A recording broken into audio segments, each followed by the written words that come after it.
Selamat petang, salam sejahtera.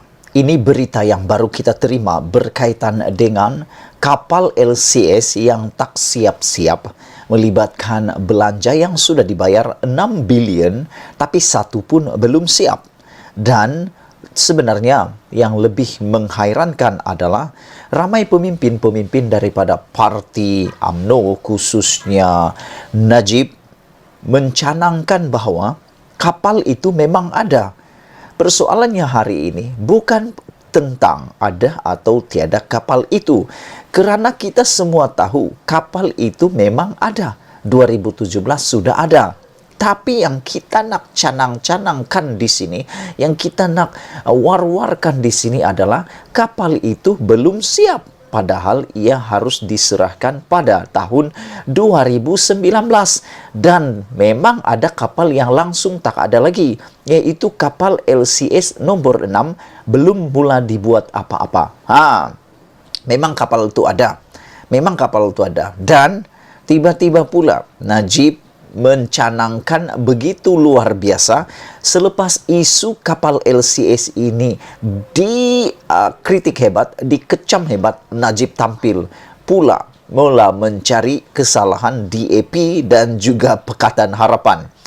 Aku tak sokong sebenarnya Pakatan Harapan dan aku pun tak sokong DAP.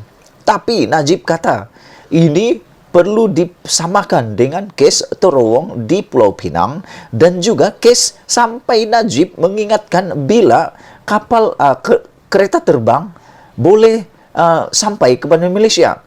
Masalahnya aku nak cakap kepada semua orang yang mengikuti isu ini adalah yang Najib kata kereta terbang itu tak memakan belanja apa-apa, belum lagi dibayar 6 bilion. Itu ceritanya. Dan terowong di Pulau Pinang itu sebenarnya aku pun tak berapa pasti sangat tentang itu. Kita tunggulah nanti apa yang akan dijawab oleh pemimpin-pemimpin daripada DAP khususnya di Pulau Pinang. Aku yakin ada jawapannya. Tapi yang menghairankan adalah Najib begitu cepat menjawab tentang isu LCS ini. Tapi sampai sehingga kini belum lagi dijawab tentang kenapa 10 surat daripada Laksamana TLDM tidak diendahkan atau tidak dijawab, direspon oleh Mindef dan juga oleh Najib sendiri. Itu belum dijawab. Tapi yang lebih mengejutkan kita adalah apabila ditulis dalam laporan Malaysia Deadline 15% kelengkapan LCS yang sudah dibeli obsolete. Ini kenyataan CEO BNS sendiri. Boasted Nawal Sifyad BNS diingatkan bahawa pihak yang memaklumkan bahawa 15% kelengkapan LCS yang telah dibelinya telah memasuki tarik luput adalah Ketua Pegawai Eksekutif CEO BNS sendiri. Jadi sebenarnya yang memberitahu bahawa 15% kelengkapan LCS sudah pun memasuki tarik luput bukannya PAC, tetapi telah dinyatakan, telah dimaklumkan bahawa ianya dikatakan oleh Ketua Pegawai Eksekutif CEO BNS sendiri. Pengarah komunikasi PH Fahmi Fazil berkata, dalam kenyataannya hari ini berkata, Kapten bersara Insinyur Azhar Jumat sendiri yang memaklumkan perkara ini kepada jawatan kuasa kira-kira wang awam iaitu PAC pada 11 Disember 2021 lalu.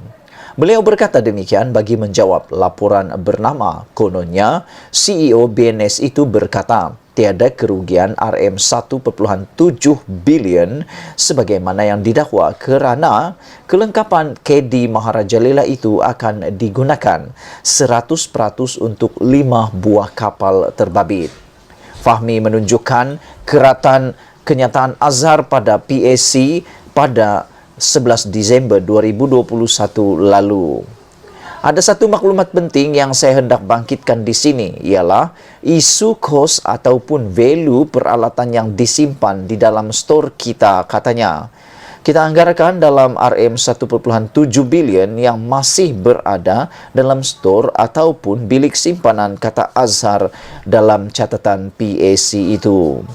Ketika ditanya oleh pengerusi PAC Wong Kah-wo, Azhar berkata, kita ada proses pemantauan yang very terperinci. Kita membuat laporan kepada pasukan projek TLDM secara bulanan, katanya. Kita anggarkan kalau daripada segi persen, sekarang ini dalam 15% yang menjangkau atau menghampiri proses luput, katanya. Kata Azhar berdasarkan catatan PAC pada muka surat 40 laporan prosiding bilangan 1H 2022 bertarikh 11 Disember 2021. Menurut siasatan PAC, akibat dari pertukaran reka bentuk LCS, banyak barangan untuk pembinaan kapal LCS telah tidak boleh digunakan lagi kerana telah menghampiri atau melangkau tarik luput. Dalam kenyataannya semalam, pengerusi PAC Wong Kah-wo berkata, sejurus selepas laporan PAC mengenai kapal tempur LCS dibentangkan, seorang rakan wartawan telah menghantar mesej kepada saya bertanya, apakah perasaan anda? Saya jawab, menyedihkan, kata Wong dalam tulisan Facebook-nya. Menurut Wong lagi, dalam lawatan beliau dan anggota PAC serta sekretariatnya, beliau dan rombongan telah meluangkan masa kira-kira 1 jam dalam LCS 1 dan kemudiannya pulang ke bas. Bas ini membawa kami ke seluruh tapak pembinaan untuk LCS 1 hingga LCS 6. LCS 5. Sudah tidak ada pekerja di tapak pembinaan ini, baik tempatan atau pekerja asing, dan sudah tidak ada kerja yang berjalan, kosong, segalanya terhenti. Perkara ini amat menyedihkan memandangkan kita semua tahu yang RM6 bilion telah pun dibelanjakan, tulis Wong lagi. Itulah dia pendedahan terkini daripada isu skandal RM9 bilion melibatkan kapal tempur Malaysia yang tak siap-siap lagi selepas lebih daripada 10 tahun. Semalam Najib ditanya oleh satu laporan di media di Malaysia Deadline, mengapa Mesir boleh siap kapal LCS dalam masa 29 bulan, tapi Malaysia lebih 10 tahun tak siap satu pun. Jadi persoalan hari ini, laporan yang menarik hari ini, 15% kelengkapan LCS yang sudah dibeli obsolete. Ini kenyataan CEO BNS sendiri. Dan nak kita tegaskan lagi, kita bukan bercerita tentang kapal yang tiada. Memang kita tahu kapal itu ada, tapi persoalannya mengapa tak siap-siap? RM6 bilion pergi ke mana? Karena sepatutnya kalau sudah bayar 6 bilion, lebih daripada separuh belanja itu, sepatutnya seperti dijanjikan 2019 sudah siap 1 atau 2 kapal LCS tersebut. Itu dulu untuk kali ini. Jangan lupa tinggalkan komen anda. Sila tekan butang subscribe. Malaysia kita punya, kita jaga sama-sama. Cintai Malaysiaku. Bye-bye.